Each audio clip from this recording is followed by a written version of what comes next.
Okay, not perfect, but that's when people ask for Mahler 2, 90% of the time, that's what they're going to want. They're going to want the first page and pretty much nothing else. There's some stuff, the whole piece is great when you play it in orchestra.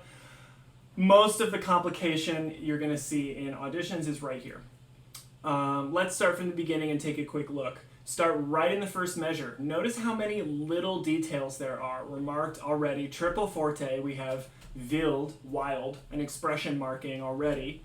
Sforzando, and an accent, right? That little caret on the first. And now take a look at the difference in length between 16th and 8th. So we have two different note lengths, an accent, a length accent, triple forte, and a dynamic expression that's telling us to play it ferociously, wildly, right? Like an animal is what it means in German. So with that in mind, I chose the fingering. If it works well on your bass, works great for me. Well, I can't have my C extension low for that, doesn't matter what, but I start with 3 and I go 3-1 because it's most powerful, but 2-1 if you feel like a spread there works. You'll remember minor thirds have to run sharp, so I use 1 and 3 to make a wider half step.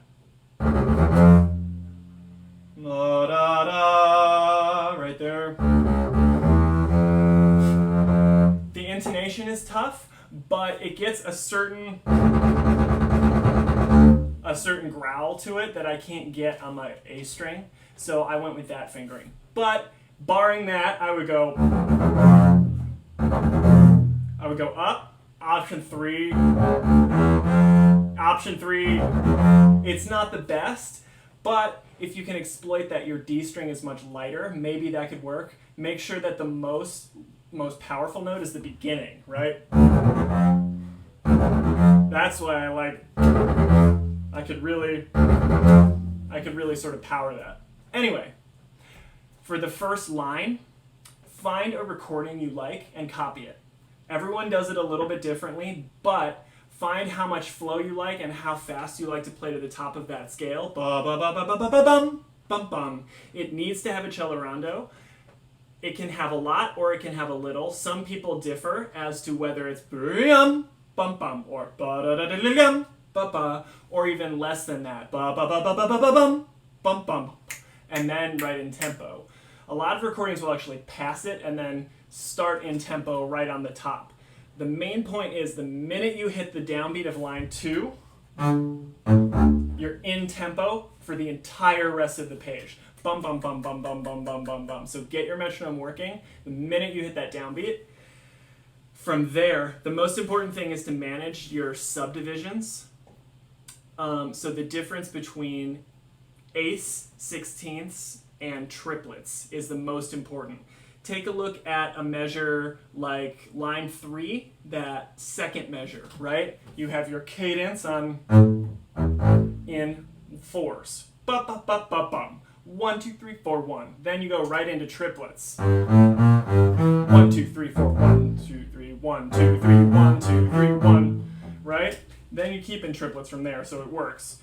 But really, really manage when you have sixteenths and when you have triplets. And get with the metronome to really make sure you're doing the subdivisions correctly, right? The other thing is the type of accent. take a look at line 1, 2, 3, 4, 5, the first measure, right? Now you have eighths with dots in the beginning, but that run at the end does not have any dots, right? That's legato. So bring that out and make sure those dynamics sing too, right? Same thing, 2 lines from the bottom, that descending scale, ba ba ba ba ba ba bum, bum bum, right? Now we're starting to lose the dots as we crescendo and get louder. The dots are starting to go away because we want a more full resonant sound.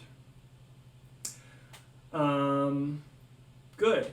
Flow is very important here, but everything you need to succeed in this excerpt is on the page. Mahler is all about little details, and this excerpt, as you can see, looks so much different than Mozart or even Brahms and Beethoven do. There are so many little details written into the score to make sure that it's performed a certain way. So, with that in mind, let's try to do it. It's not like some other composers who do this, Dvorak particularly, a lot of those parts, he notated a lot of other information, but it's not always correct or it's not always right. Mahler, everything is very deliberate. He was a much more gifted orchestrator in a lot of ways. So these little details are often very, very, very important. So that's the main sort of thrust of this first excerpt. Yeah, see where you can get started with that. I'm looking forward to seeing it.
Find a different fingering than the one I used at the very end.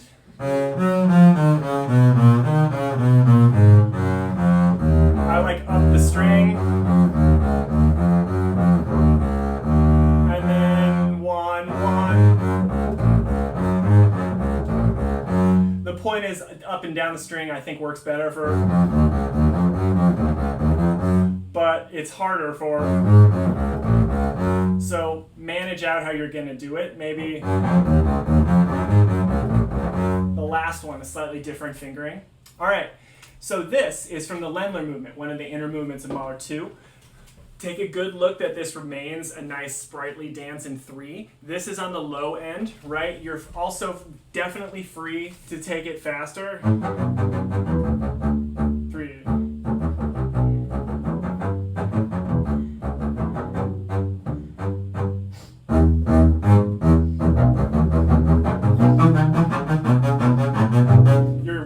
Find a faster tempo too, that's totally fine. Sometimes these inner movements do run a little bit more in Mahler.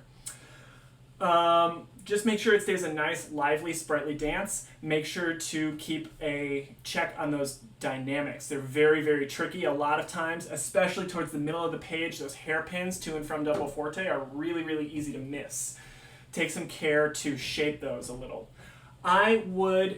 One of the few places I don't like Mahler's bowing is after rehearsal 37, 1, 2, 3, 4, 5 bars.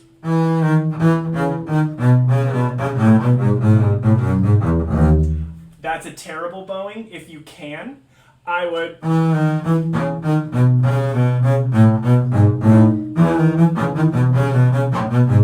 just as long as you can make a nice solid up bow accent.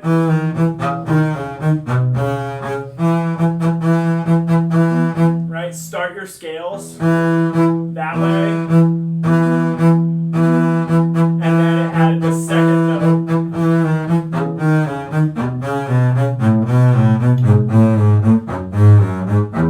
Right? And you'll be there in no time. And you'll get it with that double forte feeling. It has to be like the first movement.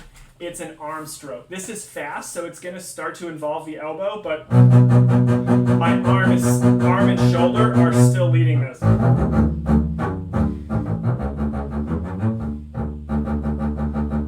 This is mostly elbow, but there's a little bit of upper arm involved in this 16th note stroke. This eighth note stroke is all arm, right? So that's the tone that I would be looking to cultivate. All right, take a look at this one as well, and I will see you on Wednesday.